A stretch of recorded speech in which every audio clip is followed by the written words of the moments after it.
So this old woman is about to kill a lot of people. Now the woman's name is Dorothea, and Dorothea is 53 when all this starts, and she's living in California.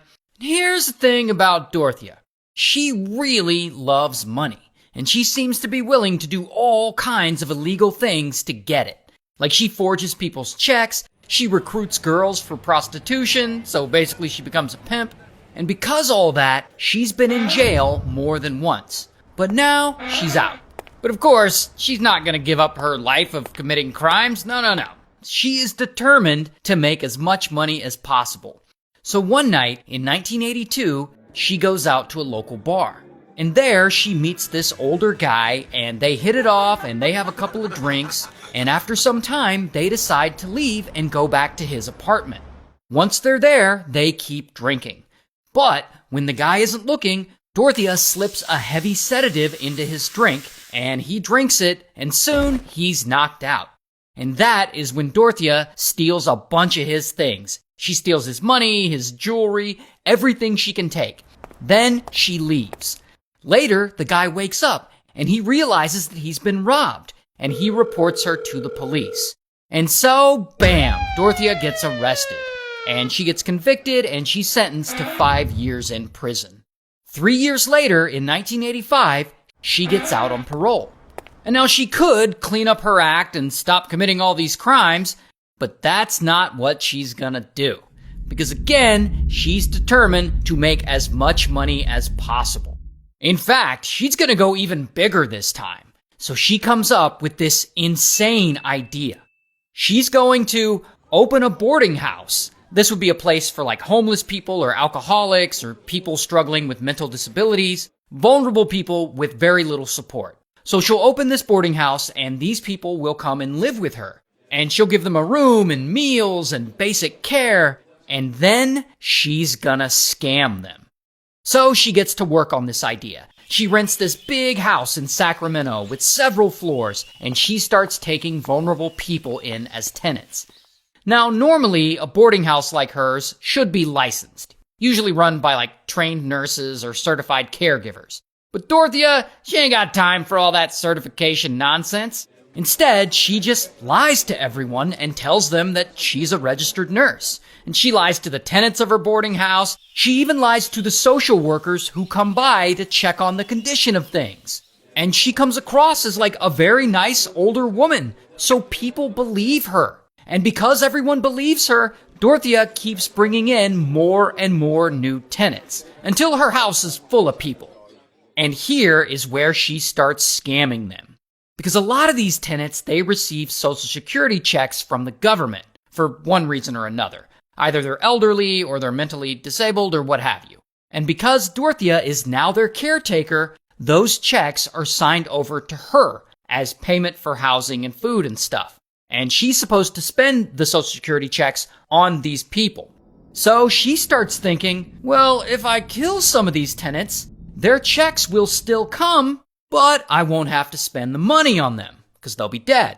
And the sad reality is, she knows that a lot of these tenants are homeless or mentally unwell, so if they suddenly go missing, no one's gonna notice. So she targets her first victim in this scheme, this guy Everson. Everson is an older man who lives with Dorothea because he's actually her boyfriend. Now, Everson typically receives around $700 a month from Social Security and pension benefits. And Dorothea knows this, and she wants all that money to herself. So she goes and poisons him, and he, unfortunately, dies. Then Dorothea places his body in a wooden box, and she dumps it in a local river. After that, she starts taking all his money. She writes checks from his account, she forges documents to sell his truck and his trailer, and she, of course, redirects his Social Security benefits to herself. So now she consistently has his $700 checks coming to her every month. Now, eventually, a fisherman finds Everson's body in that river. But it's so badly decomposed that police can't determine the exact cause of death. Which means they can't charge anyone with any crimes, which means Dorothea just got away with killing someone. So she continues scheming her tenants and looking for the next person that she's gonna murder. And the next year, in 1986, she finds that person. This woman, Betty. So Betty moves into Dorothea's boarding house, and she's got some, mental health issues going on. So she receives multiple benefits checks each month. Benefits checks that Dorothea now wants.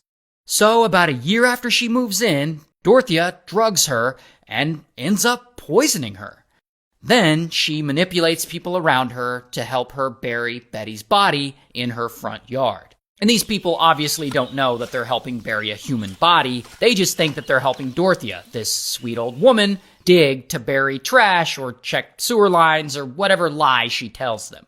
So from here, she keeps the scheme going. She'll target a tenant who gets steady benefits checks, then she'll poison them, then she'll manipulate someone into digging a grave in the yard, then she'll bury the body. And she does this over and over and over again. And several months go by. And by this point, she's killed an estimated 8 people, all while collecting benefits from most of them. And of course, this is bringing in a lot of money for her. I mean, in total, she's made around $100,000 from all this. And what does she do with all this money? Well, she spends it. She goes shopping and she buys herself nice clothes and she gets herself a bit of plastic surgery. She's always going out to bars and buying drinks for people like, drinks are on me! But she also gives to charities a lot and funds scholarships and donates to local politicians because she's trying to maintain this image of this sweet, charitable old woman. And as ridiculous as this sounds, it actually works because no one suspects her of anything. So it seems like she can just keep killing people and collecting their checks for as long as she wants. Until 2 years pass, and it's now 1988. And a local social worker, she's been hearing a lot of good things lately about Dorothea's boarding home. So she recommends it to this guy, Bert. Bert, he's homeless and he also struggles with mental illness. So this social worker recommends Bert to Dorothea, and Dorothea welcomes him in. And just like the others before him, his social security checks are immediately signed over to her. And I guess Bert is making a lot of money from these checks because he only lives there for around 2 weeks before Dorothea decides it's already time to take him out. So she goes and she poisons him, and he, unfortunately, dies. Then, just like the others, she buries him in the yard. However, this time, she runs into a problem. Because that social worker who recommended him, she calls to check on him. So Dorothea has to come up with a story. And she's like, Bert, he went to Mexico with my brother. But social worker, she isn't buying it. Bert isn't the type to suddenly disappear on everyone and travel all the way to another country, not without telling anyone. So ultimately, she calls police, and police start investigating. But then, social worker informs them about something she noticed lately. She says that almost every time she drives past Dorothea's boarding house, she sees fresh piles of dirt in the yard, like some serious digging had been going on. And that she's suspicious that Bert might be buried there in the yard. And so police, they go to Dorothea's boarding house with shovels, and they start digging around, and soon enough, they uncover 7 bodies buried in her yard. And so, bam, they arrest Dorothea. Here's her mugshot.